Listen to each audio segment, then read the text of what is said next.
good morning and welcome back. Okay, sadly Penny can't be with us today to do the tool review filming. She's not very well, and that means I'm just going to get stuck into doing some more fabrication work and get that undertray finished on the project. So there we are, without any more chat, let's get stuck in.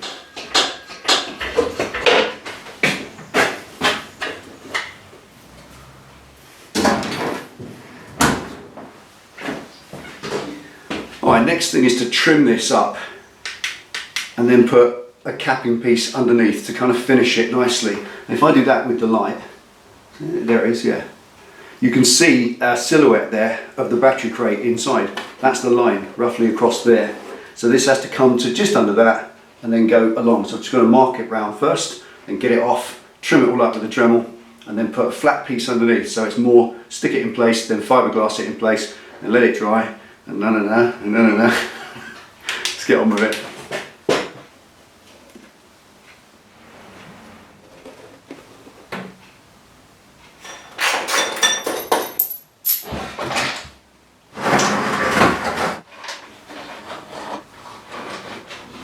If you remember, I used the insulating tape as a mould release because there was wet fiberglass on the inside when I screwed that in. So let's see if it actually worked or whether that's stuck there forever.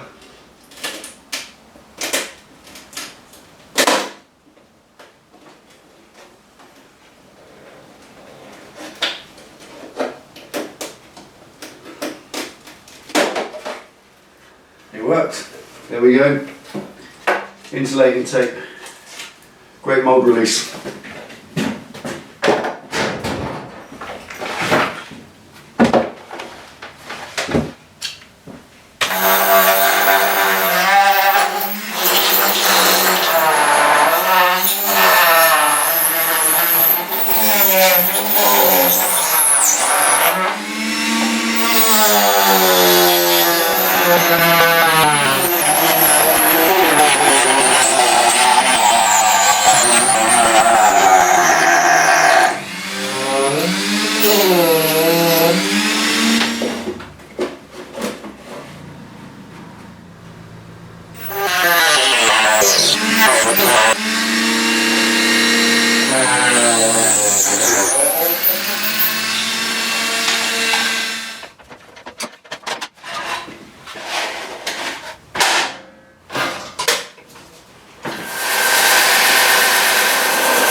Now a little piece of this cut out just to fill that bottom section in. It will give it torsional strength as well, which is all good.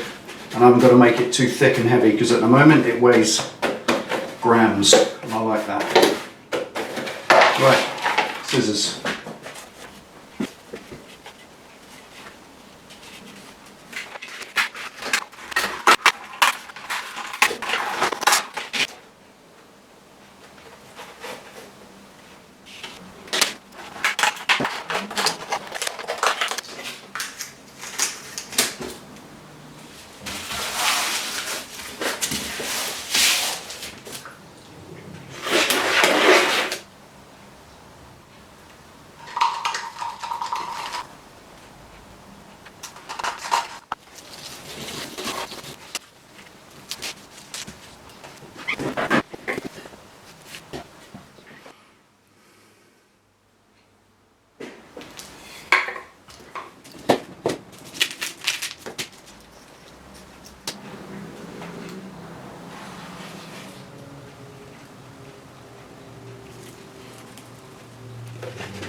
Right, that's got the bottom edge made. It's going to be nice and stiff and solid around there. There's 2 or 3 layers, text message, 2 or 3 layers inside, outside. That's going to be strong and tough, and the form the bottom lip, which I wanted to be really thick and beefy. So there's 2 solid layers plus 3 layers on the inside. That bit there is 5 layers thick. That's going to give that strength that I wanted across the unsupported section at the bottom. All the rest of it is screwed round into the panel, onto the brackets, so that won't move. But I do need to thicken it up. So that's the next thing. While that's fully curing, that will take a long time, but I'm just going to lay up some more matting on this. I reckon 3 layers ought to do it.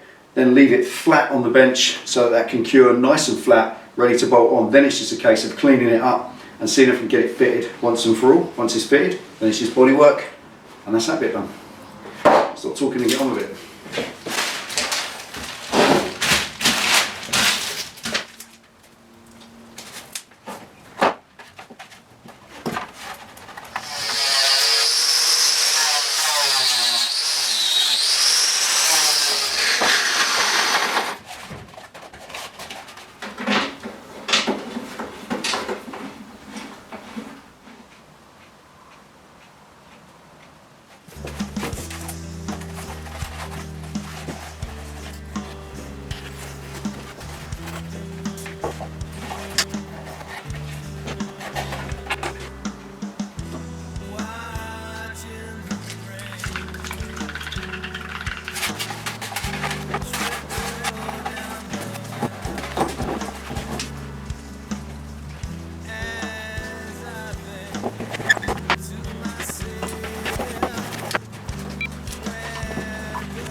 Oh, blimey. Now I know why I like metalwork so much more than fiberglass. I really do. You weld it, you sand it, you paint it, job done. But this, backwards and forwards, drying times. It's just so long-winded, fiberglass, but it is nice when it's done. It's therapeutic. I'm learning stuff. I like the rolling out business, getting all the air bubbles out. That is a really nice, solid piece of fiberglass now, and it's 6 layers thick. And that's the importance of putting all that weight on it.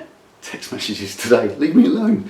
All the weight on that was to hold it absolutely flat and to stop it distorting. So it's really important it mustn't distort with that thickness. Obviously I can sand it, I can fill it, I can paint it, do all sorts, but what you can't repair, what you cannot recover is a distorted panel. If it's distorted, it's trash, and I can't afford that. There's lots and lots of materials in that and time and effort. I'm not going back over it again. That's absolutely fine. I've left a little bit of weight on the front just to absolutely finely cures dead flat on the bench. Then it'll be pull it off, trim all the flotsam off it, recover the little holes and bolt it into place for a test fit. Once I know it fits, then sand it all up, make it look nice and get involved with a little bit of filler and paint, and then I can move on to the next thing, which will be the front mudguard. And I think that's it then. Then we're ready to start tacking everything together to ride it. Yo! Anyway, there we are. Thank you for watching. Take it easy, ride safe. Have a great weekend. See you next time.